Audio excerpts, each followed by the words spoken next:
Now we're at the home of Dr. Loren Pickart. In 1973, Dr. Loren Pickart discovered GHK copper peptide, the first and the most popular peptide widely used in healthcare and skincare. After that, he established a company called Procyte, and later he successfully took it to NASDAQ. Currently in the USA, over 1,000 peptides have been registered. As a leading peptide manufacturer, we are very happy and we are very honored to be here and introduce Dr. Loren Pickart to people interested in copper peptides. Dr. Pickart, nice to see you again. Okay. And thank you for having us. Sure. So let's begin.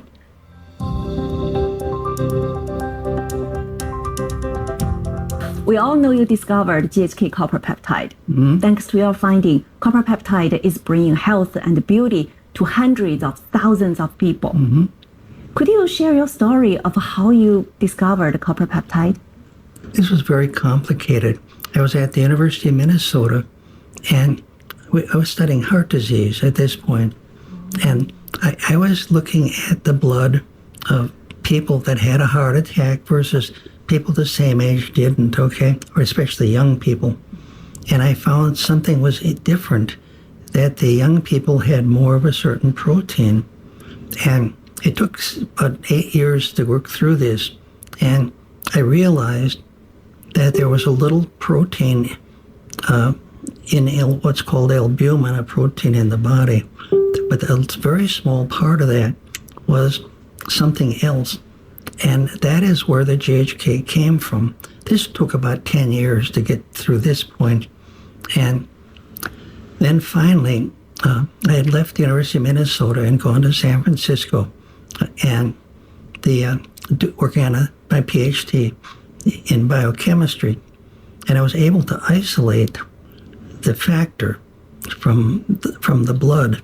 And I basically would get blood of medical students, and then I'd get blood of 60-year-old medical professors. And I would compare it. And the young students had a much higher level of this protein. Or it was actually a peptide. I didn't know what it was. And with age, this was declining. And so then I isolated it, and I didn't expect all the effects it came up to have over years. But it surprises me.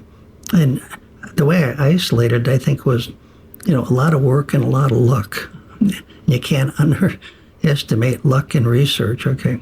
I could tell during the process of discovering copper peptide, as a young scientist, you must have faced a lot of challenges.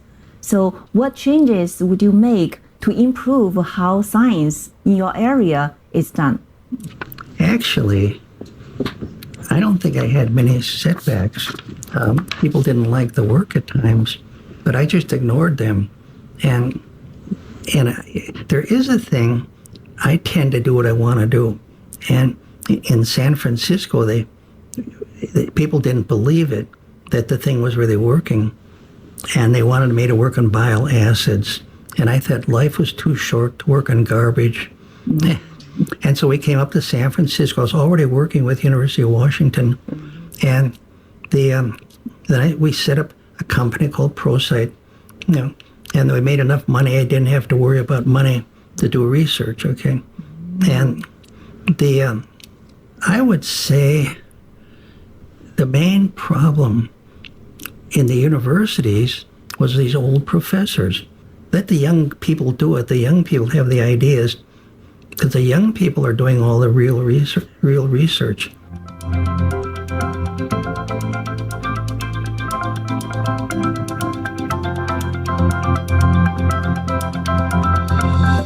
You have mentioned Dr. Chunghao Li many times. Sounds like he's a great friend of yours and supported your discovery. Li was one of the best scientists ever. He discovered about 20 different hormones and growth factors and stuff like that. And what had happened, I had a peptide. I didn't know anything about peptides. And he had this big research group. I wasn't in his research group. And he told them to help me all the time. And I would get stuck. I didn't even know what a peptide was, to be honest. And I'd go in and ask them, and they'd tell me what to do. And then probably the high point now was one time he asked me to give a talk to his group, and I gave my talk, and he complimented me and everything. Then he turns around to his scientists and says, "Why don't you guys ever do anything?" No, he's one of my heroes to this day. Yeah, I'm happy to hear you say that. Actually, Dr. Chun-Hao Lee was born in Guangdong, China, and he was educated in Nanjing University. He came over to the U.S. in 1935, and he became so successful. See, Chun-Hao Lee totally put me many years ago in a positive thing about Chinese. And if you look at his life, I can't understand it. You leave where you're at, you come over to California, and then you get a little lab, and then you succeed. I mean, the story of him is just amazing, and maybe that's a bias I have because I met a lot of people like him, but he was just so outstanding.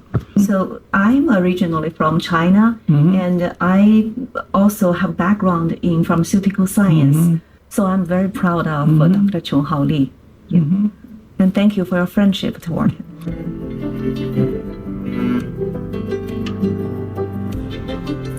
That was not easy for Dr. Chun-Hao Lee because he came over to the U.S.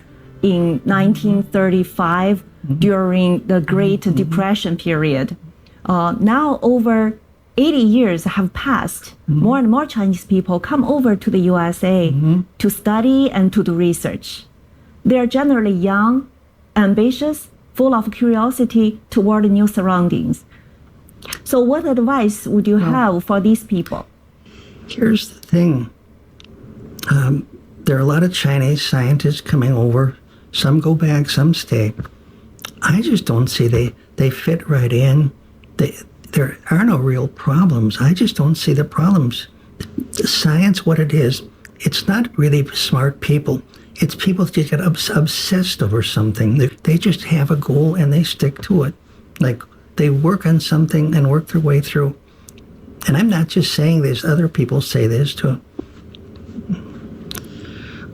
I think the number one thing is for young people to do what they want to do. If they got a dream, do it. And don't listen to the older people. If you're going to do something, set your own company up and push it along. And don't believe anyone over or 40 or something like that. Just if somebody comes along and says you can't set a company up, you can't do this, well, just go do it. And don't even sit and argue with people like that. I mean, I think one of the nicest things is to have your own little company. You just won't control your world. Well, you're in that already. But that's the main thing. Just have faith in yourself and ignore the negativity of other people. Yeah, that's Anyway. a great advice, Right, Charlene? especially for these people come over to the U.S. and pursue the life science research and to study.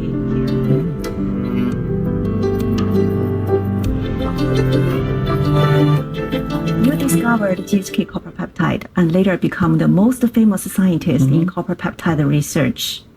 Could you introduce the most important findings after its discovery, especially these breakthroughs, mostly surprise you?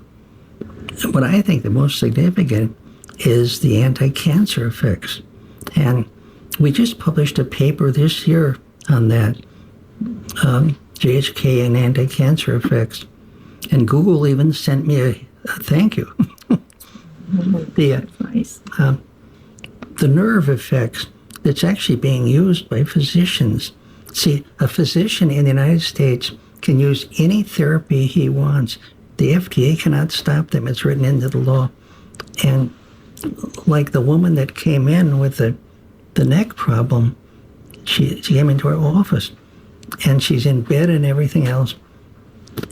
And the amount of GHK that her physician had her husband put in the swollen area of her neck, 21 days of injection, the nerve damage vanished, and she had it never reoccurred. Now, there's no drug around like that. And and like the anti-cancer stuff is probably very, very strong. It just really surprises me. There are people, research groups, they're finding anti-cancers in animals at about 2 nanograms per milliliter. It's just like next to nothing. It's having these effects. Okay, the most important to me, for many, many years, I had cancer grants from NIH, and I'd worked in cancer, and cancer was really big in my family, and it's what really pushed me into medical research. That was a book I put together. The new book probably should be out in about 2 months, and it's called GHK and DNA, reducing the diseases of human aging. Okay, and what has happened after the Broad Institute came out with all this data on GHK, they gave me, from the Broad Institute, over 22,000 separate experiments, 22,000, and effects of GHK on different genes and everything. Now, there's only about 13,000 active genes, so everything was done about twice. Why work on animals or something else? We can actually look at the human system and see what it's going to do. And out of that, probably the strongest thing that comes out is the anti-cancer effects when you look at all these genes. And what's so good about human data, you're not digging through some exotic animal. Really, it changed a lot of research areas. At this point, people stopped giving me a bad time about the work which they were doing. But I don't really listen to people. I really think, if you think about something yourself, don't listen to other people. Just do what you're going to do. You can ask my wife. I'll ask Charlene later.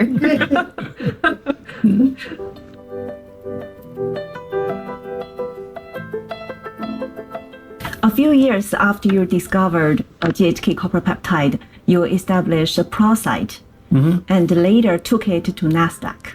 And in 1994, you and Charlene started another business, a famous cosmetic company named Skin Biology. This was really interesting. Here we're in Bellevue working, and the word got out that we had something for skin. And a lot of women who were struggling with retin-A, it was so irritating, they would start using our products. And I think one time I'd given away 60 sample or creams of GHK, and it was taking the retin-A problem away. And after I gave away about 60, I said, maybe we should start charging for this. And then we did. That's what got it into it. It was the women in Bellevue struggling with retin-A. They got it going, not me. I mean, when you made something and people come in saying, oh, it solved all my skin problems, you kind of like that.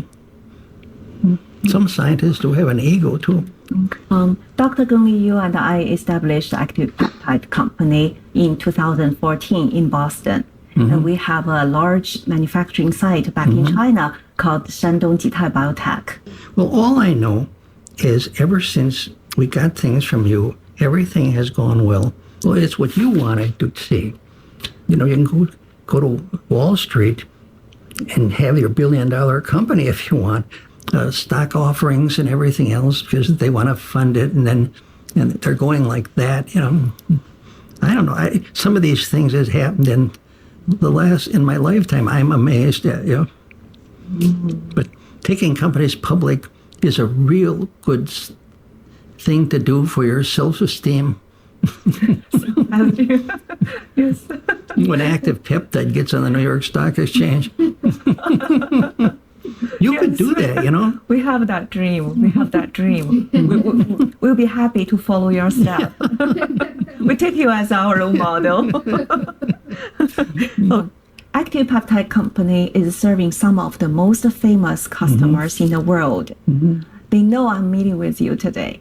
So they are very excited and shared a list of technical questions with me, asking for your opinion. Copper peptide is widely used for skin repair, anti-wrinkle, and anti-aging. What concentration of GHK copper peptide do you consider to be effective and optimal for use in cosmetics? Okay, then 3% is the highest I go. And I'm just cautious. I don't want to go beyond 3%, okay? And so that is where it's at. Now, our 3% serum people do like. And some of this comes out of animal experiments from long, long ago. One of the neatest experiments, this was done in a number of different animals. Say you get a pig, you inject them in the thigh with GHK for healing. And if you make a wound in the ear, and the ear heals up systemic through the entire animal. This is done in a lot of animals, and it kind of amazed me. The first time people started telling me, this was when at ProSite, I didn't even believe them. They were getting such fantastic results. You know, in an animal, you inject it here, and it heals things here throughout the entire body. So that was such a surprise for me. 3% GHK VIP Luxury Serum. It's one of your best-selling products. And these were just numbers that came out of studies, and I really never pushed it out. Women, they pile on this and this and this. Now, that came with the cosmetic companies. They would say you have to do this and this and this or nothing works. And I'm not trying to cut down the use of it, but I think it's piling up. Don't pile a bunch of stuff on your skin all the time. I think that's a very good suggestion to the end users.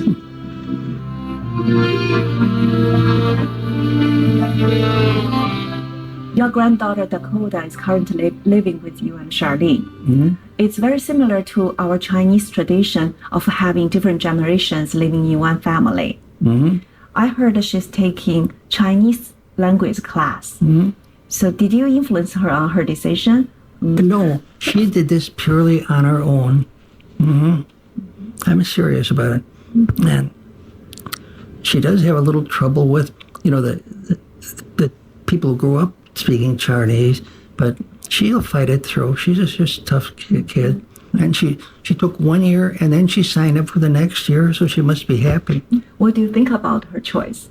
I think it's fine, okay? I mean, the world is changing, and there is so much coming out of China. They make everything. The only people really working anymore are all in China. I mean, serious. Everything you buy says made in China, made in China, made in China. Nobody else works on this planet. Yeah, we Chinese people are very hardworking. Dr. Gengli, you and I have known you for years. We know you grew up from a smart and intelligent religious family. You went to army. You researched the biochemistry and set up companies. What do you want people to know you as a person from all of these experiences? When I was 18 years old, I was drafted into the United States Army. I was in charge of a system that the Army made.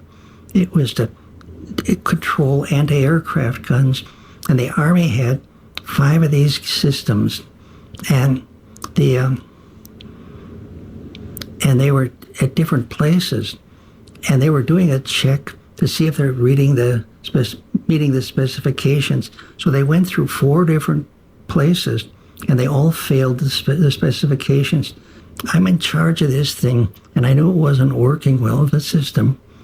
And so what I did is, there was some metal relays, and I knew they would probably oxidize. So I got some real fine sandpaper and would sand them every day. And suddenly the effectiveness just shot to the sky. I think it was Raytheon had it, and boy, were they happy. I mean, I was treated very well.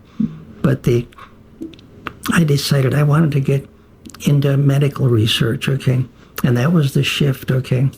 But some of these things, you talk about science, exotic. Sometimes it's just practicality. You just think your way through. There's nothing really exotic about. But when this machine to lock on the aircraft, $1 to fix it. Now, if Raytheon had charged them, it would have been $4 million. But with $1, you could fix the whole system. For their sandpaper. But I really never thought I was smart enough to do stuff like this. But you got to be lucky too, and that's the way it is. You always make changes wherever you go. That's what a real scientist do. We are close to wrapping up. Is there anything else you want to add? Oh, that was one of the premieres of China. But I love that thing. I don't care if a cat is white or black as long as it catches mice. That's my attitude. That's also a lot of Chinese people's attitude. Okay. Thank you very much.